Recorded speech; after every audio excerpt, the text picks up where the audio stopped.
Morning students. मैं रंजीत कुमार फिर से आपका स्वागत करता हूं आपके अपने channel Ranjeet physics and VT में। और आज हम जो करने जाएंगे टॉपिक है, बहुत इंपॉर्टेंट टॉपिक है, ठीक है। और इसका नाम है, आप देख सकते हैं यहाँ पे हमने किया हुआ है, prove that electric field is conservative.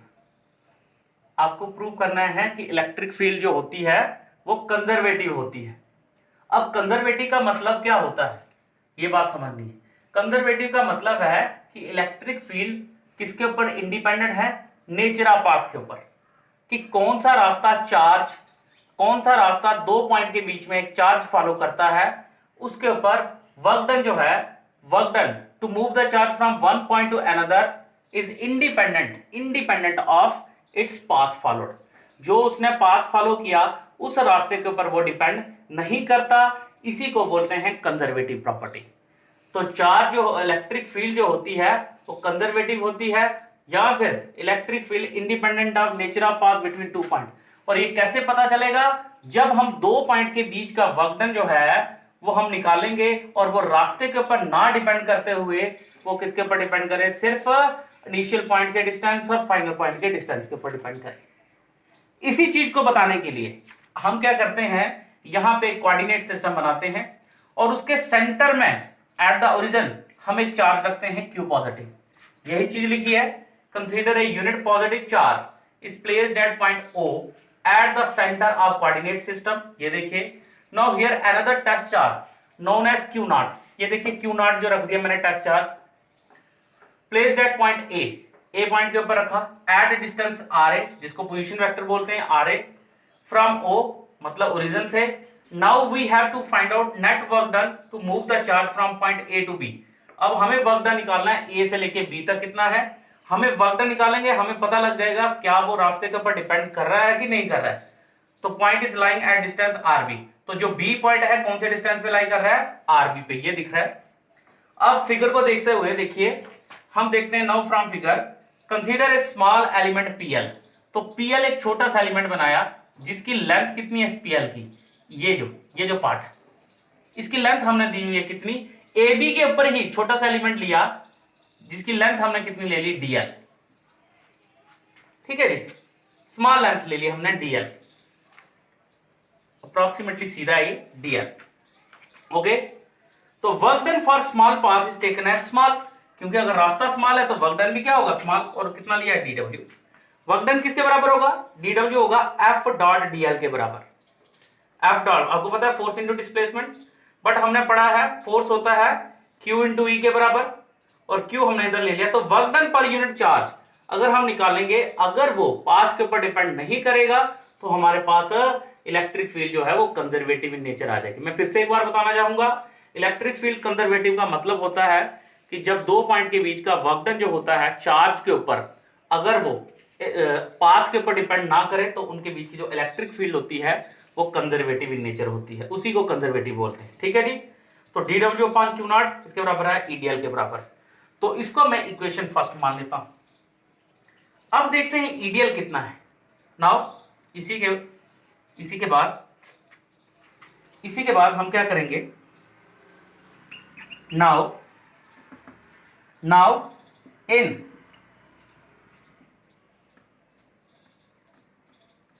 Now draw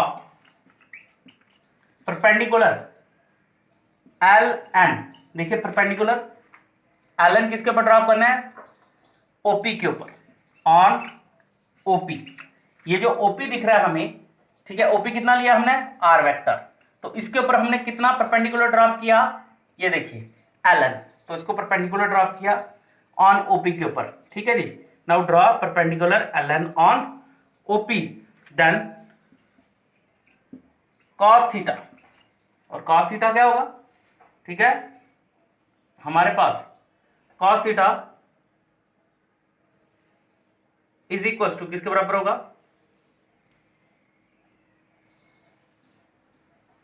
एक मिनट, हम क्या करते हैं, इसको एक स्टेप और आगे कर देते हैं। पहले इसको मैं ऐसे लिख सकता हूं, R DW upon Q naught is equal to EDL cos theta.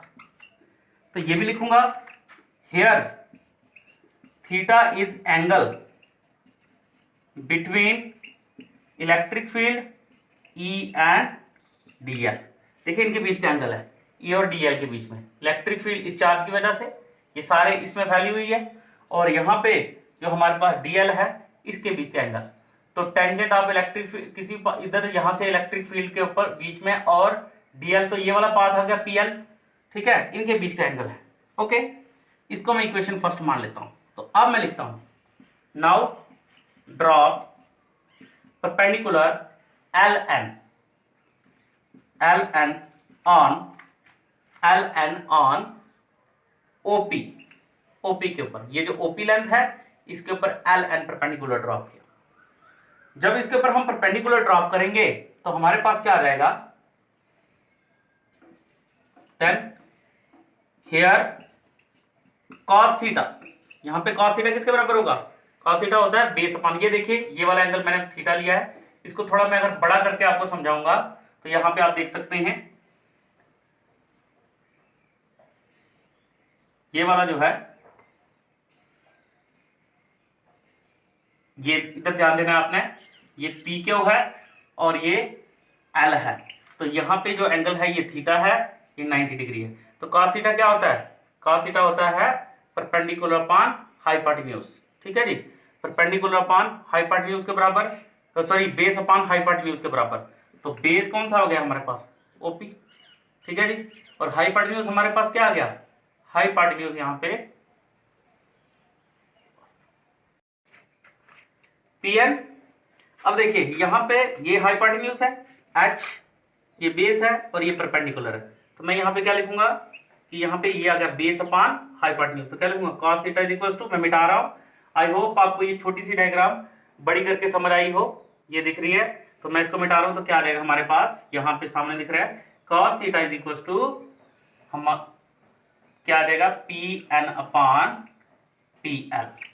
Okay, तो हमें पता है कि cos theta is equal to, और इस पी एन को हम लेंगे डी आर स्मॉल, क्योंकि आर को ही थोड़ा सा एक्सटेंड किया है तो उसको हम क्या ले लेंगे डी आर, ये बात याद रखनी है आपने, इसको हम क्या लेंगे,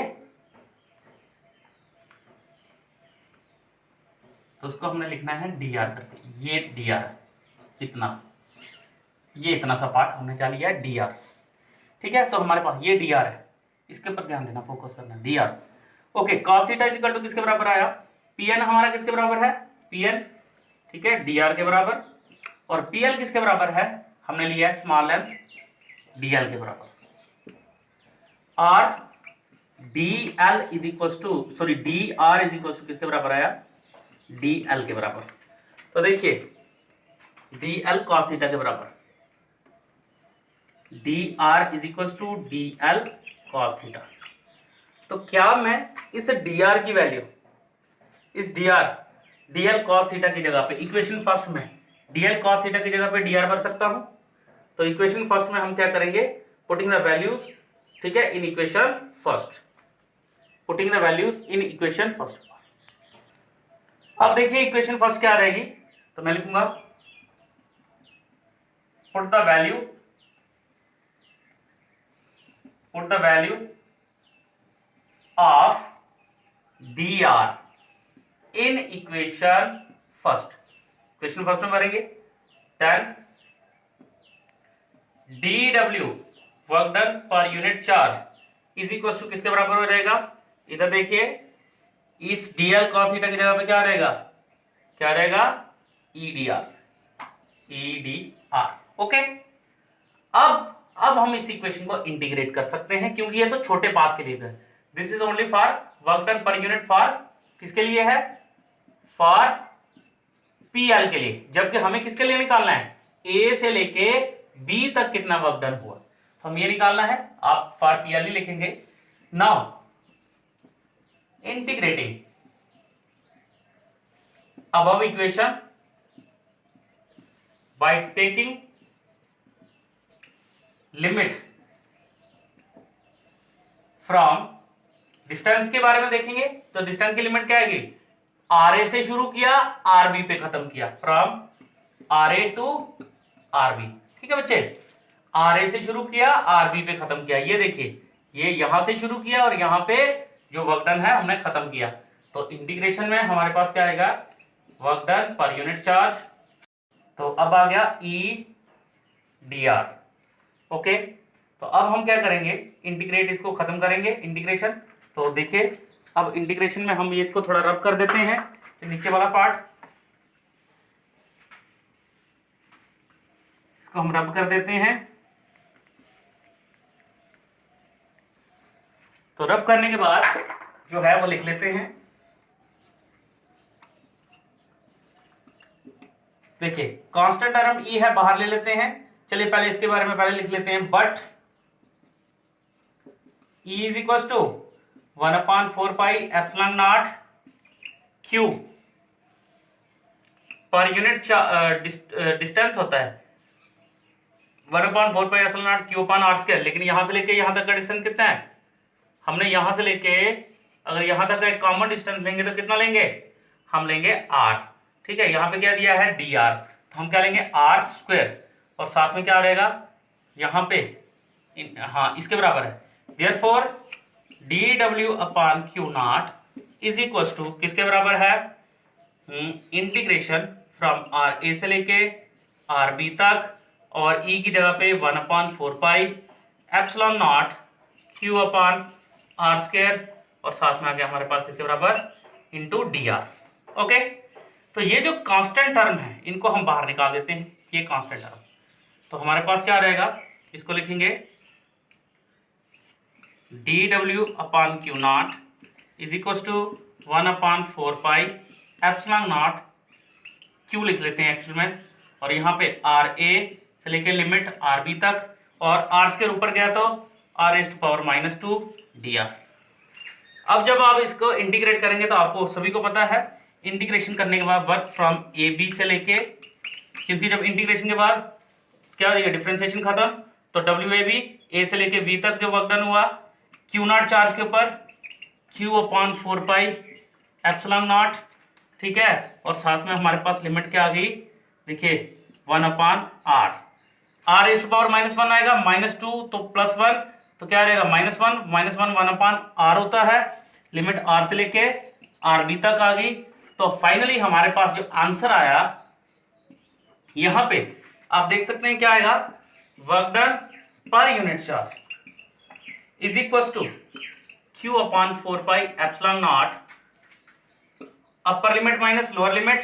ठीक है, आपने कहां से किया, RA से लेके 1/RB माइनस 1/RA।